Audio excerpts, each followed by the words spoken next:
Bonjour à tous, chers élèves et chers amis du site au fond de la classe.com. Dans cet épisode, nous allons vous présenter l'intrigue du roman de Balzac, La peau de chagrin.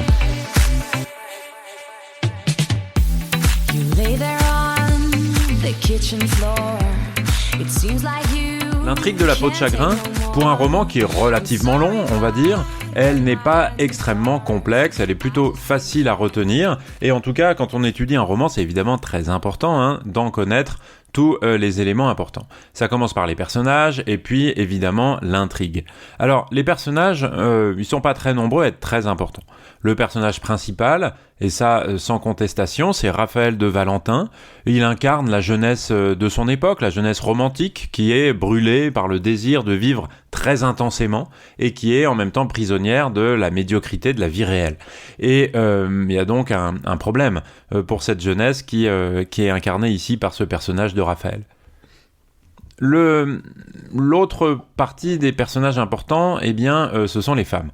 On peut au moins en citer deux dans cette petite introduction. C'est Foedora, qui est une figure de la séduction, mais aussi du matérialisme, dans la mesure où elle incarne les illusions de l'amour pour Raphaël, qui est très amoureux d'elle pendant un temps, les pièges du luxe, et en même temps l'échec, en tout cas pour la séduction, le projet de séduction du personnage principal, Raphaël. Et puis l'autre femme importante, c'est Pauline. Et Pauline, elle représente l'amour pur, l'amour désintéressé, au contraire, opposé à la superficialité de Foedora. Et Pauline, elle va avoir un rôle plus important, en tout cas dans l'intrigue, dans la mesure où il y a une vraie relation avec Raphaël dans la deuxième partie, ou dans la dernière partie de l'intrigue en tout cas. Le roman est composé de 3 parties. La première partie s'appelle le talisman, donc c'est une partie qui est centrée autour de la découverte de la peau de chagrin. La deuxième partie, elle, s'appelle la femme sans cœur, qui est incarnée par Foedora, dont je vous parlais il y a un instant. Et puis la troisième partie s'appelle l'agonie, donc c'est la marche vers la mort, puisque le roman plutôt, va se terminer de cette façon-là. Le roman, donc, et sa première partie, évidemment, commence, si on exclut l'épigraphe dont on a parlé, cette espèce de dessin issu d'un livre anglais, commence par l'apparition d'un jeune homme. On ne connaît pas son identité, on la connaîtra bien plus tard d'ailleurs, c'est Raphaël de Valentin, et ce jeune homme perd sa dernière pièce d'or au jeu, dans une espèce de tripot, un centre une salle de jeu, on va dire ça comme ça, et après avoir perdu cet argent, il est donc ruiné, et il marche dans Paris, avec le projet de se donner la mort sur les quais de Seine. Et sur les quais du fleuve, donc de la Seine, il rencontre un vieil antiquaire qu'il rencontre dans son magasin, où il entre en fait par hasard. Et c'est un pacte qui se lie, non pas avec l'antiquaire, mais avec un objet de son magasin d'antiquité, de cette espèce de dépôt où il y a beaucoup de choses, et c'est un pacte avec la peau de chagrin. La peau de chagrin, c'est un morceau de cuir. Chagrin, c'est le nom d'un cuir particulier.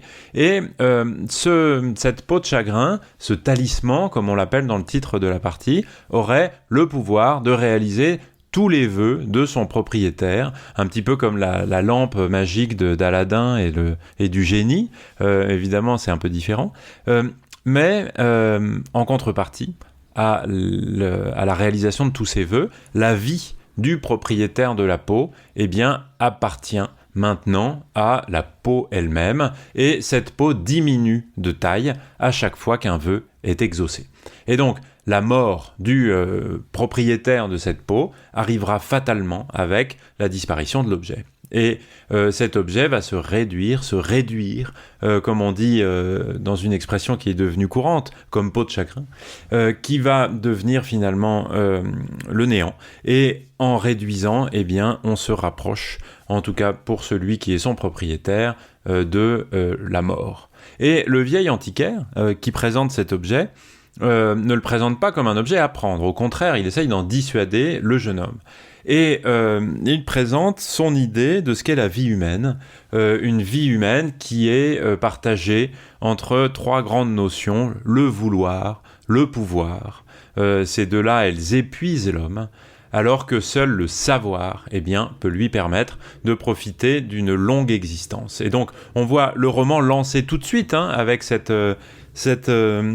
tirade du vieil antiquaire, qui est dans le cadre d'un dialogue, ici, vers une interprétation philosophique. Puisque, comment vivre pour avoir une meilleure existence, la meilleure existence possible, la meilleure vie possible, finalement, c'est la question que cherche à résoudre, ou en tout cas sur laquelle on veut manifestement faire réfléchir les lecteurs et les lectrices de ce roman. Il ne s'agit pas d'un roman de divertissement ou un roman réaliste dans le sens où dans le sens réducteur du mot, ou qui ferait de ce livre-là une espèce de représentation de la société de l'époque ou quelque chose comme ça. Non, c'est un livre qui veut nous faire réfléchir sur un sujet philosophique, en l'occurrence comment mener sa vie, comment avoir une bonne existence, la meilleure vie possible et comment trouver le bonheur. Mais le personnage de Raphaël, donc, n'accepte pas les conseils du vieil antiquaire, il préfère l'excès.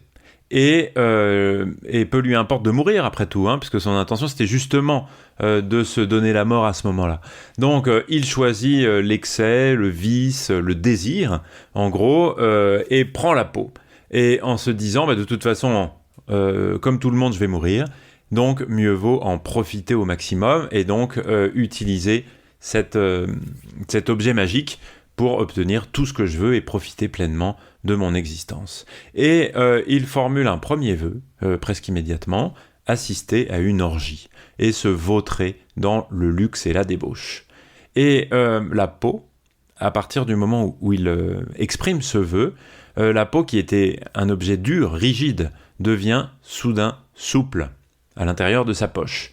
Et c'est la première manifestation physique, en fait, d'un changement de cette peau, et cette peau qui va devenir l'objet symbolique de la course vers la mort, puisque rappelez-vous, la troisième partie, c'est l'agonie. Et donc, cette intrigue de roman va nous emmener de manière fatale et tragique vers la mort du personnage principal, sans vous raconter absolument tout ce qui se passe après.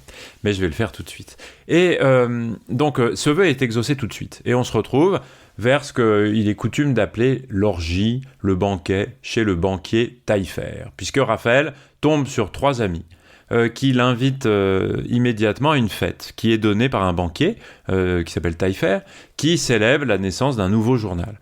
Et donc, la scène suivante se déroule dans l'hôtel du banquier, qui est plein de luxe, et où tous les convives sont ivres, sont pris par l'ivresse du vin, de la boisson.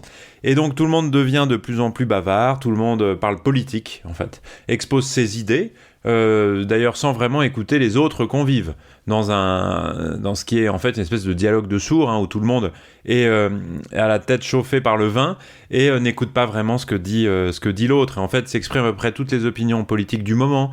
Il y a des représentants un peu de tous les partis, ou en tout cas toutes les opinions politiques du moment, les partisans de Charles X, le roi qui vient d'abdiquer, de quitter le pays à l'occasion des Trois Glorieuses de juillet 1830, le nouveau roi, Philippe d'Orléans, donc les orléanistes, et puis il y a aussi des républicains, mais en fait chacun expose ses idées sans vraiment écouter les autres, et donc c'est à ce titre-là qu'on peut parler d'un dialogue de sourds.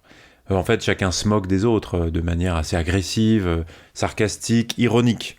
Et puis, au bout d'un moment, on passe au salon pour aller prendre le café, et les convives découvrent alors un groupe de courtisanes, c'est-à-dire des prostituées. Et Raphaël en aborde 2, une qui s'appelle Aquilina et l'autre qui s'appelle Euphrasie. Et Raphaël, ivre, rapidement après, en fait, expose à celui qui devient son compagnon pendant le banquet, qui s'appelle Émile, son désenchantement, son dégoût de la vie, sa dépression, en quelque sorte. Et à partir de ce moment-là, commence un long récit autobiographique où il raconte sa vie à Émile. Et Émile ne l'écoute pas vraiment, parce qu'il est à moitié endormi, on s'en rend bien compte, tout ça par l'heure qui passe, c'est la fatigue, et puis aussi évidemment l'alcool, qui fait que Émile ne l'écoute pas réellement.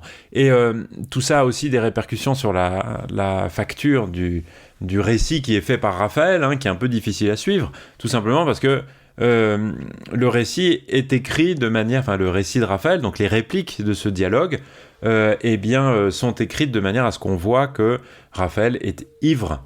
Et donc c'est un peu décousu, ça part un peu dans tous les sens et parfois c'est un petit peu difficile à suivre. Et on passe à la deuxième partie, qui s'appelle La femme sans cœur.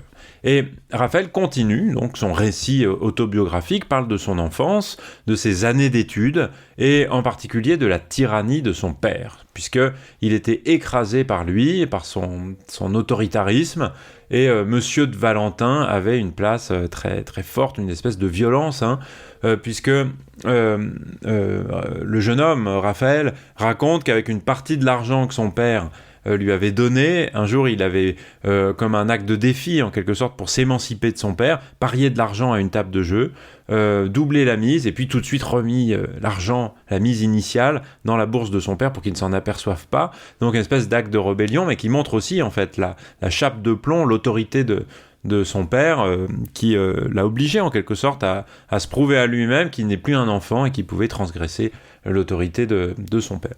En fait, son père, c'est l'histoire de sa famille, veut faire de lui un homme d'État pour redorer le nom, le blason de la famille.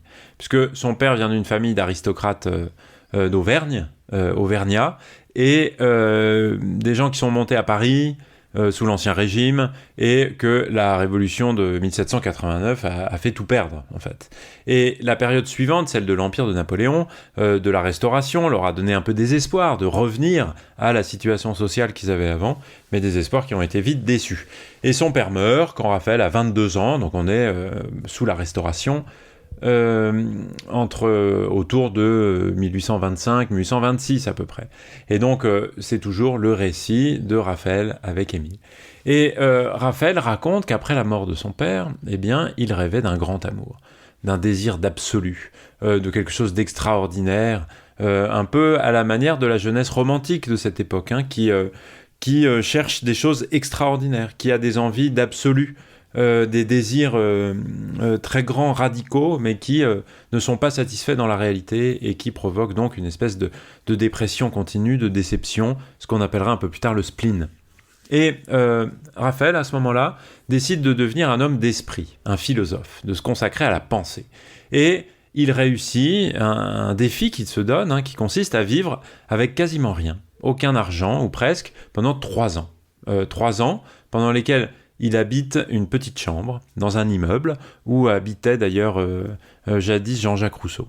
Et Raphaël, qui se consacre à ses études, à ce moment-là, écrit, lit énormément, prend des notes, il écrit une pièce de théâtre, une comédie, il écrit un livre de philosophie, ce qui est évidemment intéressant pour nous, un livre philosophique, scientifique, qui n'a aucun succès et qu'il appelle « Théorie de la volonté », justement.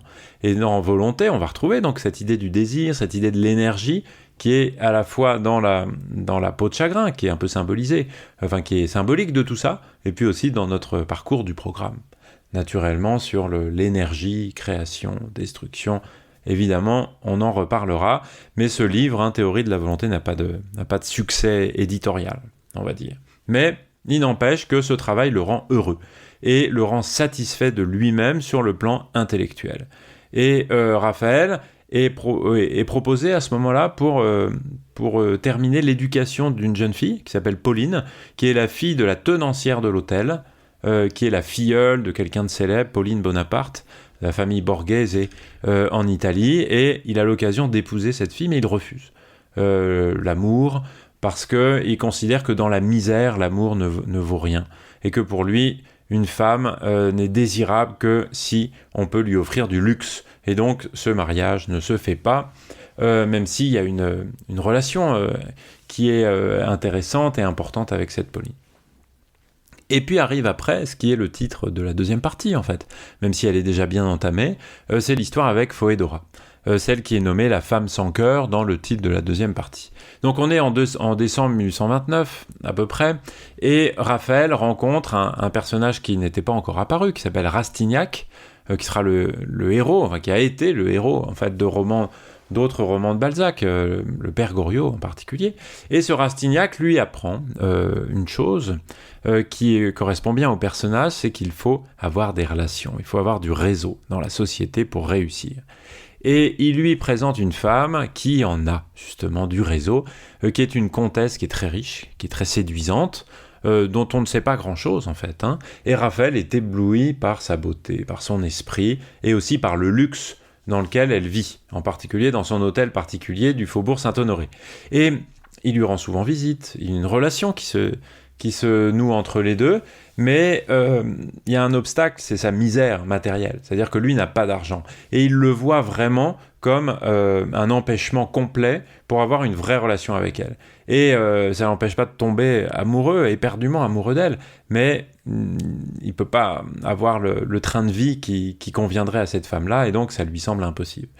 Et un jour, il la voit au théâtre. C'est toujours lui qui raconte cette histoire, hein, mais il a honte de ne pas pouvoir donner une pièce en pourboire à quelqu'un qui passe à ce moment-là, et ça, c'est la honte pour lui. Et une fois qu'il arrive chez elle, après cette pièce de théâtre, eh bien, Raphaël doit subir son indifférence. Et il essuie une énorme déception amoureuse en voyant la réaction de cette comtesse Foedora, dont il espérait beaucoup plus. Et en rentrant chez lui, il surprend une conversation entre sa propriétaire, sa tenancière, et Pauline. Pauline dit qu'elle aime Raphaël comme un frère, et ça lui redonne espoir d'être ainsi aimé, puisqu'il aime la simplicité de Pauline, et à ce moment-là où il vient d'être déçu justement par Foedora, Pauline qui est opposée justement à cette superficialité, au luxe de cette comtesse d'origine russe, eh bien il a une tentation vers Pauline. Et le lendemain, il reproche à Rastignac ses mauvais conseils. Et il accepte un travail d'écriture qui consiste à rédiger, à publier un récit sur l'affaire du collier de Marie-Antoinette, une affaire, un sujet historique, puisqu'il a besoin d'argent, en fait, hein. Donc il revoit Foedora, il a de nouveaux espoirs, il retrouve une forme d'espérance dans une relation avec elle, il a des nouveaux habits, il touche un petit peu d'argent, etc. Mais ça va se retourner encore une fois contre lui, hein. Le lendemain encore, Pauline apporte à Raphaël une lettre de Foedora qui lui demande de l'accompagner au Jardin des Plantes, ce qui est un calvaire pour lui, hein, parce qu'il a peur de ne pas avoir d'argent.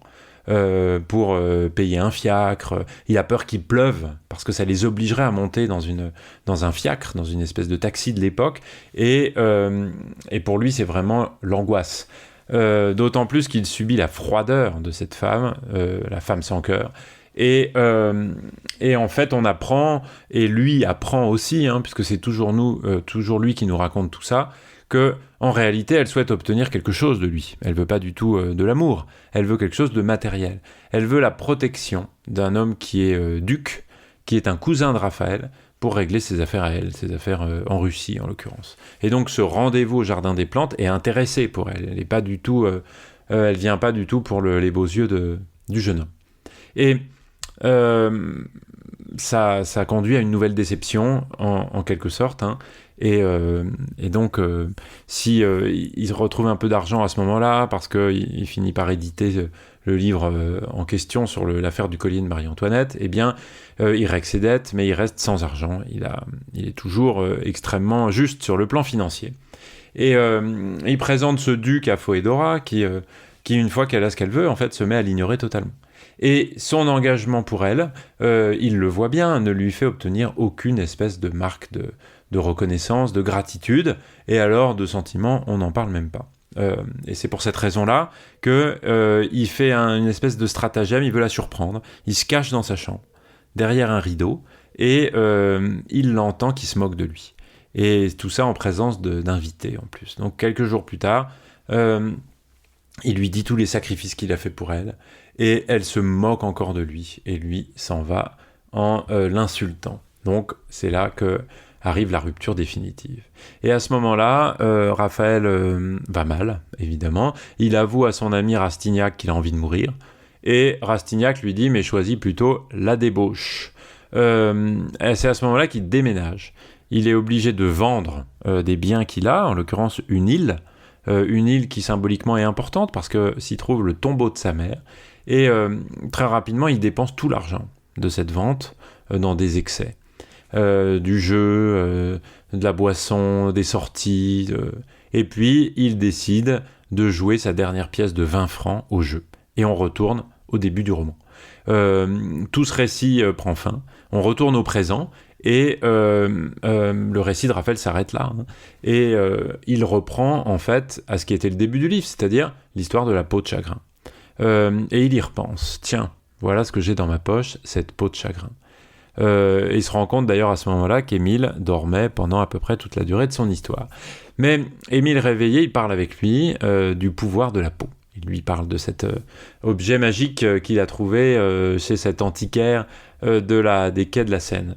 Et Raphaël, à ce moment-là, fait le vœu d'obtenir 200 000 livres de rente, donc des revenus réguliers extrêmement élevés. Il s'endort.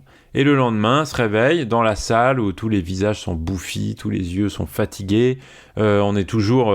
c'est le lendemain de la débauche. Donc chacun a un visage un peu marqué par tout ce qui s'est passé pendant la nuit, par le manque de sommeil. Et quelqu'un vient annoncer à Raphaël qu'il hérite, qu'il va toucher un héritage d'un oncle mort en Inde quelques années auparavant et qu'on l'a retrouvé. Et bien sûr, à ce moment-là, la peau a rétréci. Et... si Raphaël a une nouvelle vie, la troisième partie commence, celle qui s'appelle l'agonie, et on passe à une période de la vie qui est complètement différente, puisque Raphaël est très riche. Raphaël vit dans un hôtel particulier, rue de Varennes, très très très luxueux, mais la menace de la peau, la menace de la mort, du coup, fait qu'il a choisi de vivre reclus dans sa chambre, avec son serviteur, qui s'appelle Jonatas, et par peur de voir encore rétrécir la peau de chagrin, eh bien, il a interdit de prononcer un certain nombre de mots, comme désirer, comme souhaiter, vouloir, des mots qui sont complètement proscrits de la conversation. Et à ce moment-là, un ancien de ses professeurs, qui s'appelle Porriquet, vient lui demander une faveur. Alors au départ, il refuse de le recevoir, mais finalement, il le reçoit. Et ce professeur lui dit donc qu'il a perdu sa chaire de professeur et demande à Raphaël d'intervenir pour lui, parce qu'il l'a perdu dans le cadre des changements politiques de l'époque. Après les Trois Glorieuses, un nouveau régime politique, et ce professeur a perdu son poste. Et sans le faire exprès, dans cette discussion, Raphaël dit une phrase du type « Je souhaite bien fort que vous réussissiez ». Mais il a prononcé le verbe « souhaiter ».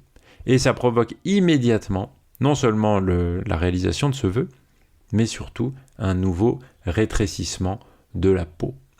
Et donc on a là la menace qui se fait de plus en plus concrète et de plus en plus dangereuse. Raphaël va au théâtre. À ce moment-là, il voit parmi les spectateurs beaucoup de gens qu'il connaît et qu'on connaît aussi, Émile, Rastignac, le banquier Taillefer, Foedora aussi, et puis aperçoit Pauline tout près de sa loge, et va commencer alors une nouvelle histoire avec Pauline, qui lui donne, puisque Raphaël lui donne rendez-vous dès le lendemain, et il exprime le vœu d'être aimé d'elle. Alors, la peau ne rétrécit pas à ce moment-là, parce qu'en fait, elle l'aimait déjà avant, donc la peau n'a pas provoqué la réalisation du désir.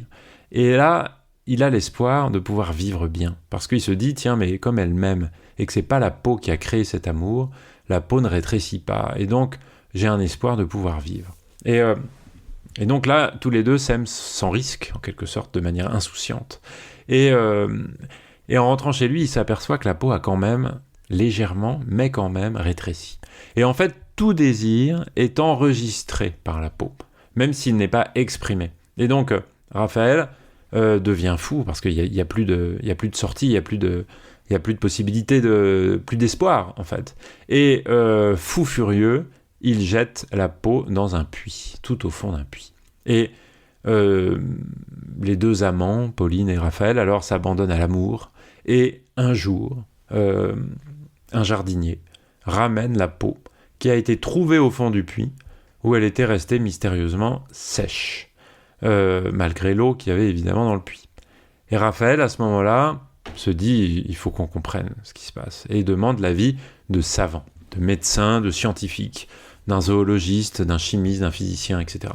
Et tous ces hommes qui vont examiner la peau, chercher à comprendre le mystère, eh bien, ne comprennent pas. Il n'y a aucun moyen d'étendre la peau, il n'y a aucun moyen de comprendre d'où ça vient. Et Raphaël, à ce moment-là, est extrêmement malade. Il fait venir des médecins en espérant quelque chose qui va finalement pas arriver, évidemment. Et donc, il part se reposer en province. D'abord à Aix-les-Bains, dans une station thermale, il est rejeté par tout le monde. Il y a un duel contre un aristocrate, comme on pouvait le faire encore à cette époque-là, et il le tue. Raphaël tue son rival, en utilisant d'ailleurs le pouvoir de la peau, qui a à ce moment-là une toute petite taille, puisqu'on nous dit que c'est la taille d'une feuille de chêne. Et Raphaël s'installe après Aix-les-Bains en Auvergne, à la campagne, puis enfin il rentre à Paris. Il rencontre des gens, il assiste à des fêtes de village, etc. Mais finalement, il rentre à Paris parce que, en fait, il s'ennuie là-bas, parce qu'il n'y a pas grand-chose à faire et que ses désirs, son énergie ne peut pas du tout se concrétiser. Et son état de santé est extrêmement dégradé. Il a toujours froid. Il est toujours devant sa cheminée, mais il a toujours froid. Et il refuse de voir Pauline. Il prend de l'opium pour s'éviter des souffrances et vit dans une espèce de demi-sommeil permanent.